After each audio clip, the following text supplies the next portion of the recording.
Assalamualaikum warahmatullahi wabarakatuh. Kembali lagi bersama saya, Suherman, calon guru penggerak, Angkatan 7, dari SDN Gambar, Kecamatan Kibin, Kabupaten Serang.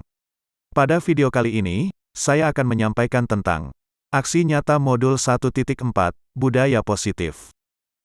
Sebelum melaksanakan atau menerapkan budaya positif di kelas maupun di sekolah, terlebih dahulu saya melakukan sosialisasi dan diseminasi terkait budaya positif apa yang akan diterapkan. Berikut beberapa gambar sosialisasi tentang budaya positif yang saya lakukan kepada beberapa siswa. Kegiatan ini saya lakukan saat sebelum kegiatan belajar mengajar dilakukan atau ketika waktu istirahat. Pada kegiatan ini, dilakukan obrolan secara 3 arah, antara saya dengan siswa, kemudian siswa yang satu dengan siswa yang lainnya. Kita melakukan obrolan secara santai tentang budaya positif yang harus dilakukan ke depannya.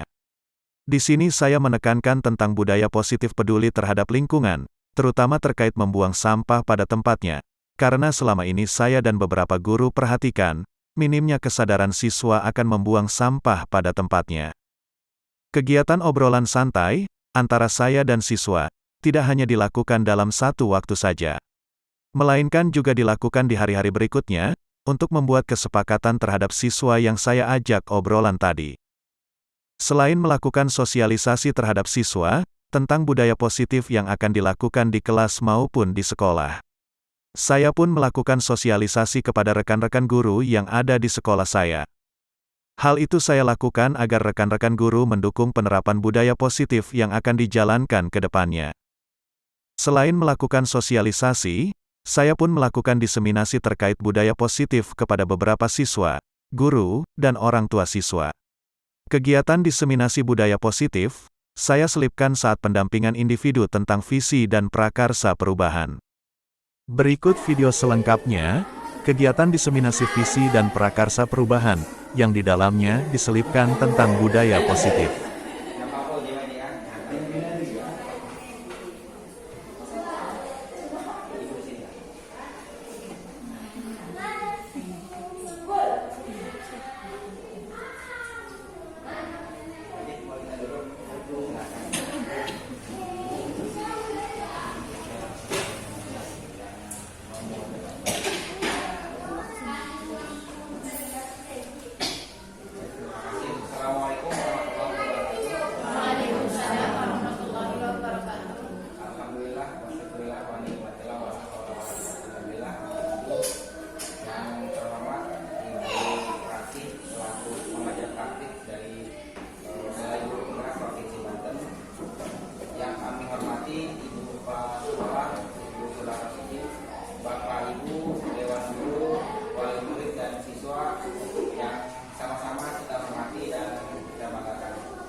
Puji syukur kehadirat Ilahi Rabbi yang telah memberikan kita banyak sekali nikmat, terutama nikmat sehat sehingga kita bisa berkumpul di ruangan ini dalam rangka yang pertama silaturahmi, yang kedua pendampingan individu oleh Ibu Andi terhadap saya selaku calon guru penggerak Angkatan 7 Kabupaten Serang.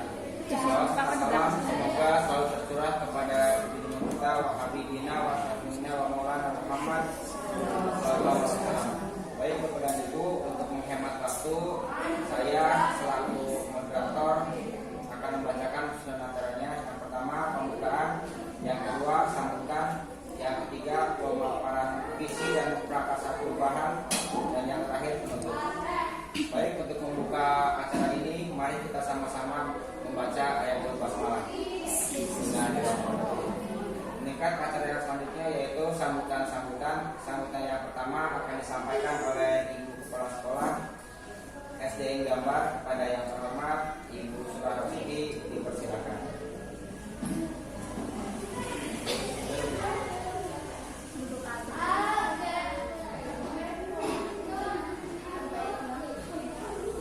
Assalamualaikum warahmatullahi wabarakatuh.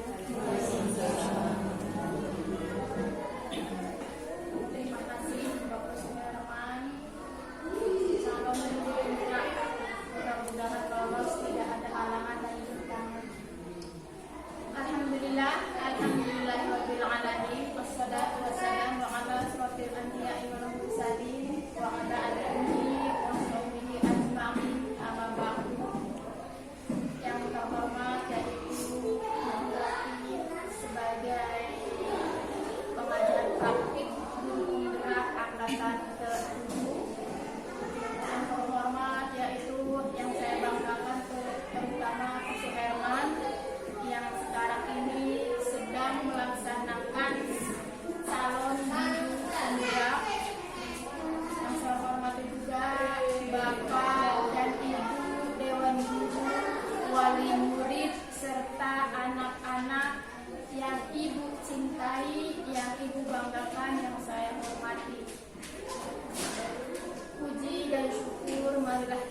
panjatkan kehadirat ilahi Rabbi, salawat dan salam kita limpahkan kepada junjungan kita, yakni Nabi Muhammad sallallahu alaihi wasallam. Terima kasih kepada Pak Suherman dan Ibu yang sudah singgah dan silaturahim di SD Gambar ini. Bisa dikatakan SD yang insya Allah akan megah ya. Kita doakan. Dan kemarin saya infonya itu dari Pak Suherman, Bu minta izin mau ada acara ini, kenapa? Saya pribadi sebagai kepala sekolah bangga mempunyai calon guru penggerak yang namanya gerak. Mudah-mudahan bergerak semuanya, terutama yang positif. Kita dukung dan doakan mudah-mudahan Pak Suherman ini lancar dan lolos, tidak ada halangan dan lain-lain. Itu saja barangkali, karena untuk mempersingkat waktu kurang lebihnya mohon maaf. Sekali lagi mohon maaf Ibu, barangkali inilah SD Gambar yang lagi masih acak-acaknya Ibunya. Mudah-mudahan acak-acakan itu akan menjadi indah pada waktunya. Itu saja yang dapat saya sampaikan, kurang lebihnya mohon maaf. Wabillahi hidayah. Wassalamualaikum warahmatullahi wabarakatuh.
Selanjutnya yaitu pemaparan visi dan kata perubahan yang insya Allah akan saya sampaikan sendiri. Mohon izin Bapak Ibu saya berdiri.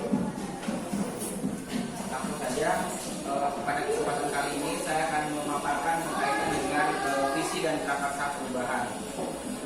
Selanjutnya apa sih visi itu? Visi itu kalau menurut saya diibaratkan kita melihat sebuah lukisan lengkap pada kanvas yang masih kosong. Jadi kita berpikirnya bagaimana ini supaya kanvas ini terisi dengan penuh, itu masih kosong. Itu adalah visi. Kemudian yang selanjutnya visi juga dapat diibaratkan sebagai bintang petunjuk arah yang membantu penjelajah ketika menjelajah untuk mencapai sebuah tujuan. Ketika kita akan menuju suatu tempat, ketika kita ingin mendaki sebuah gunung, maka kita harus punya penunjuk arah. Maka visi itulah sebagai penunjuk arah bagi kita. Kemudian visi memang belum terjadi saat ini, namun begitu kuat yang kita inginkan untuk terwujud di masa depan. Visi adalah representasi visual kita akan masa depan. Penggambaran visi yang jelas tentang keadaan di masa depan dapat membantu kita untuk merencanakan dan menjelaskan upaya-upaya dalam mewujudkannya.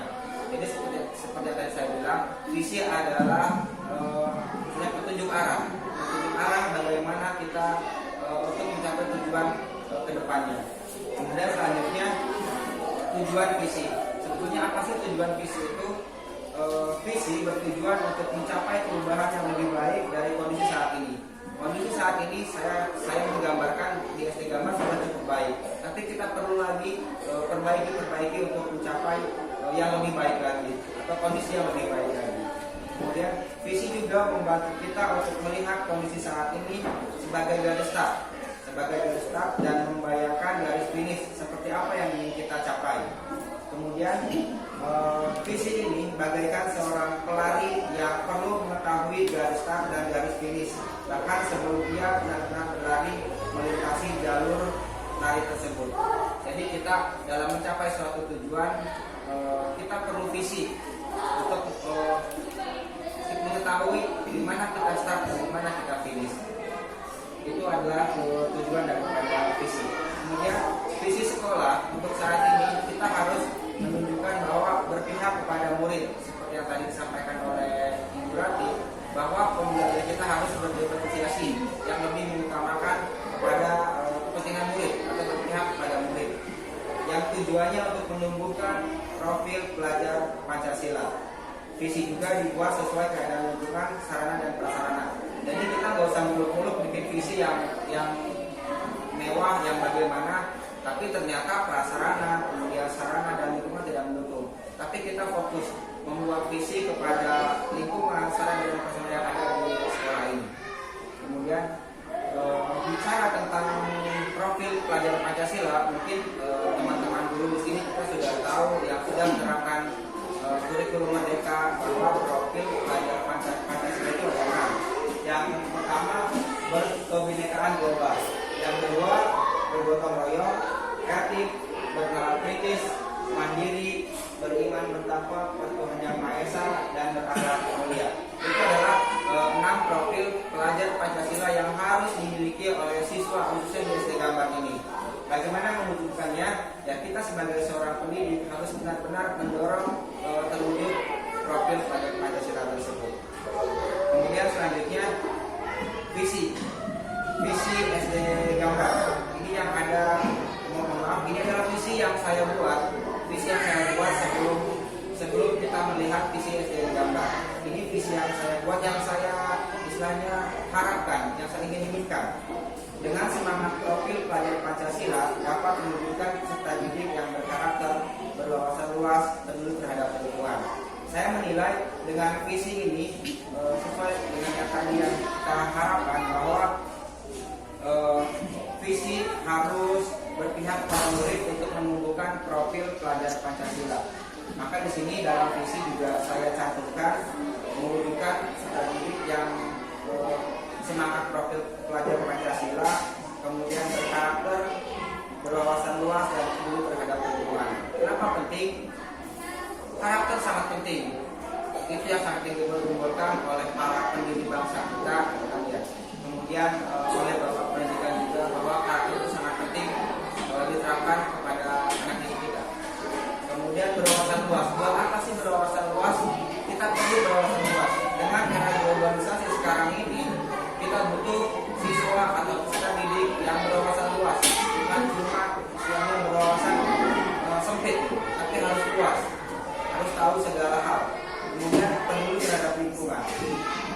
tahu bahwa lingkungan kita kalau boleh dibilang sudah riskan terhadap yang namanya kerusakan, baik oleh manusia itu sendiri atau terhadap pengaruh dari industrialisasi di kita.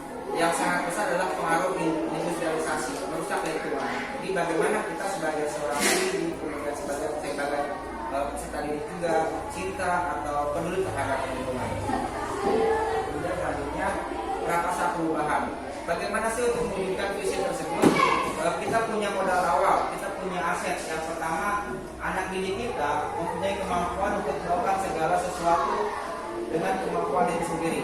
Saya yakin anak didik kita punya kemampuan untuk melakukan segala hal. Itu aset utama kita yang kita miliki. Itu tidak bisa kita abaikan. Kemudian yang kedua, tantangan. Dalam melakukan prakarsa perubahan pasti ada yang namanya tantangan. Tantangannya mungkin kita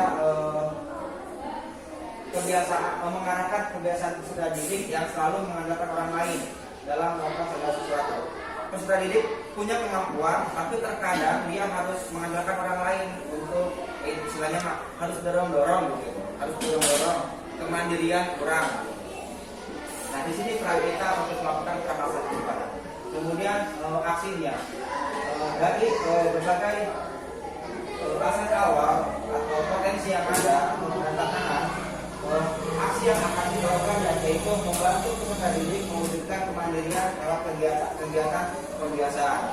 Nanti ke depan atau mungkin juga sekarang sudah mulai kita lakukan adanya pembiasaan terhadap peserta didik untuk mewujudkan kemandirian, mulai dari yang hal kecil ya, piket gitu kan, kemudian melakukan sholat duha akan kita lakukan setelah mungkin nanti sholat berfungsi dengan baik, kemudian hal-hal lain yang menumbuhkan kemandirian bagi peserta didik. Kemudian dalam hal pembelajaran, anak memahami pentingnya memiliki karakter kemandirian untuk menghadapi perubahan zaman yang terjadi. Jadi dengan adanya kemandirian pada siswa, nanti anak-anak atau siswa dia bisa mandiri dalam menghadapi perubahan zaman yang akan terjadi. Mungkin kemandirian ini saat ini oleh siswa belum begitu terasa, tapi nanti ketika dia sudah beranjak ke tingkatan yang lebih lanjut akan terasa.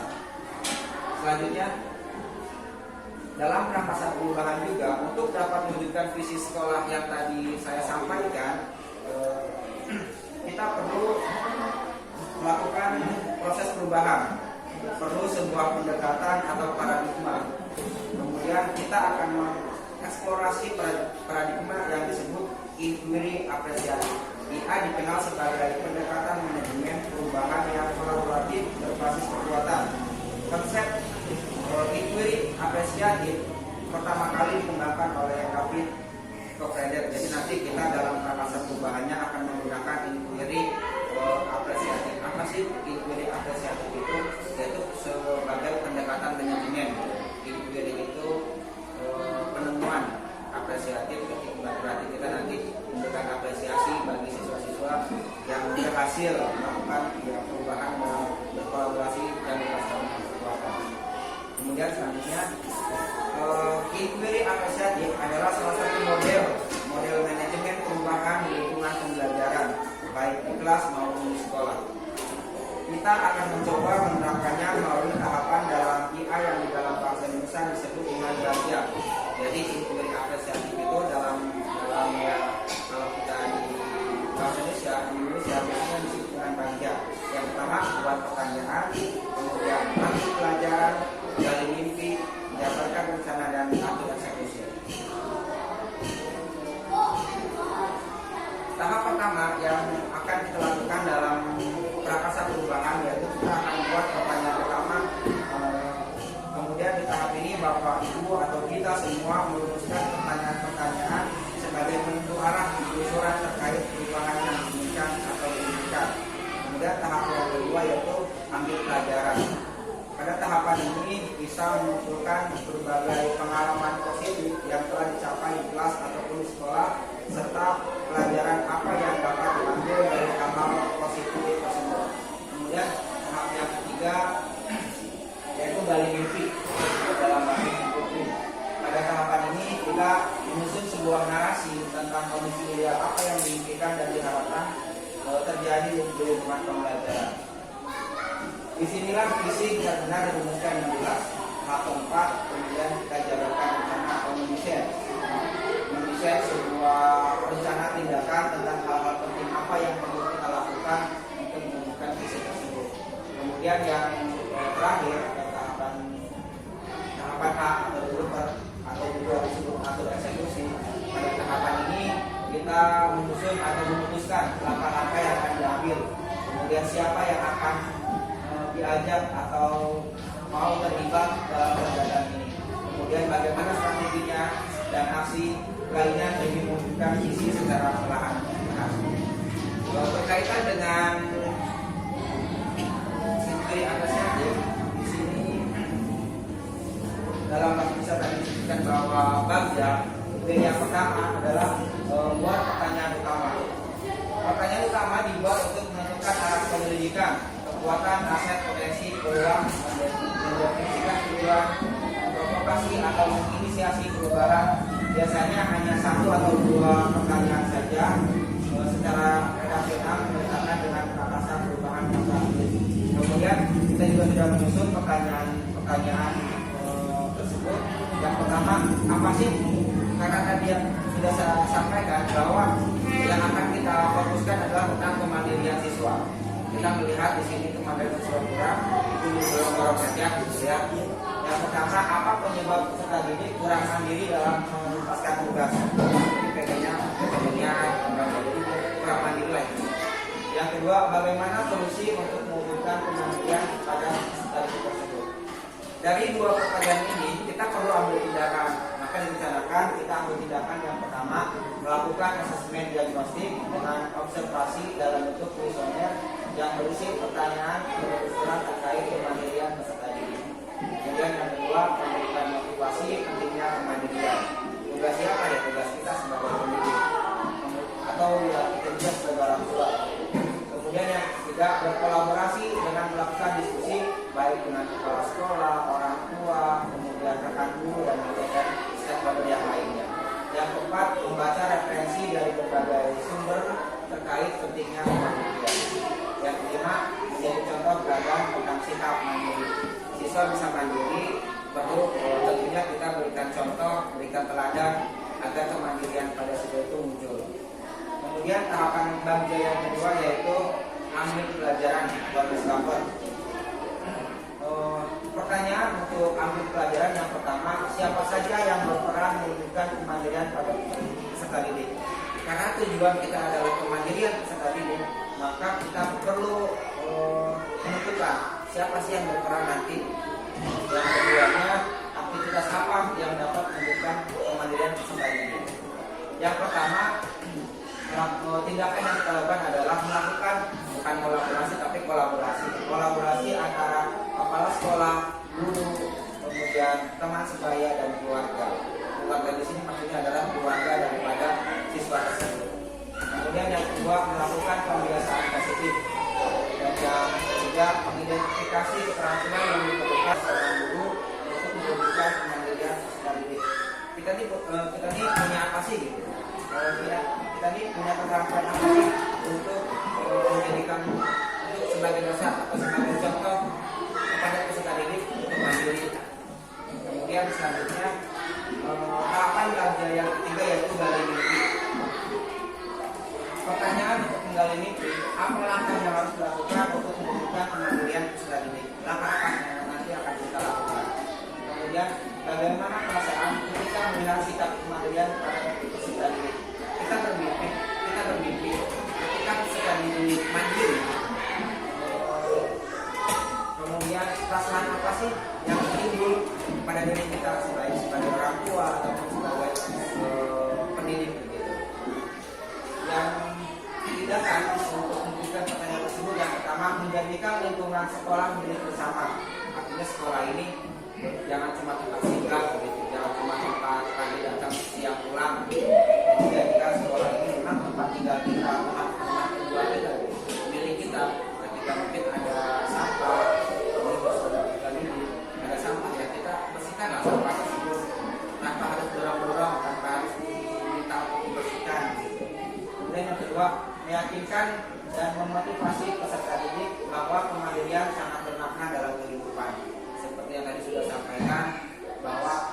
hal yang sangat penting bagi kita, terutama bagi siswa didik kita. Sekarang tidak bisa langsung dirasakan, tapi ke depan sangat penting dimiliki oleh siswa didik. Kemudian tahapan selanjutnya dalam Babja yaitu menjabarkan rencana. Dalam menjabarkan rencana, dua pertanyaan pertama, apa sih tindakan nyata dalam mewujudkan kemandirian peserta didik? Yang kedua, bagaimana cara mengukur kemajuan langkah kemandirian peserta didik? Kemudian tindakan atau penyelidikan yang kita lakukan untuk menjawab pertanyaan tersebut yaitu yang pertama, menyajikan pembelajaran yang interaktif dan menyenangkan. Yang kedua, yaitu menyusun strategi pembelajaran dan pembiasaan untuk mewujudkan kemandirian. Kemudian tahapan yang terakhir dalam pembelajaran yaitu atur eksekusi. Nanti dalam atur eksekusi ada pertanyaan, siapa yang akan dilibatkan dalam mewujudkan kemandirian siswa tersebut? Kemudian bagaimana cara mengukur kemajuan kemandirian siswa? Tindakannya untuk mengatur eksekusi tersebut yaitu yang pertama melakukan kolaborasi. Kembali lagi ke kolaborasi dan koordinasi dengan kepala sekolah. Ini artinya saya berkoordinasi dengan kepala sekolah, dengan kemudian guru yang lainnya, keluarga peserta didik dan peserta didik itu sendiri. Dan selanjutnya memberi tempat untuk peserta didik. Demikian video kali ini, sampai jumpa pada video-video selanjutnya. Mohon maaf atas segala kesalahan dan kekurangan. Salam sehat dan bahagia selalu. Wassalamualaikum warahmatullahi wabarakatuh.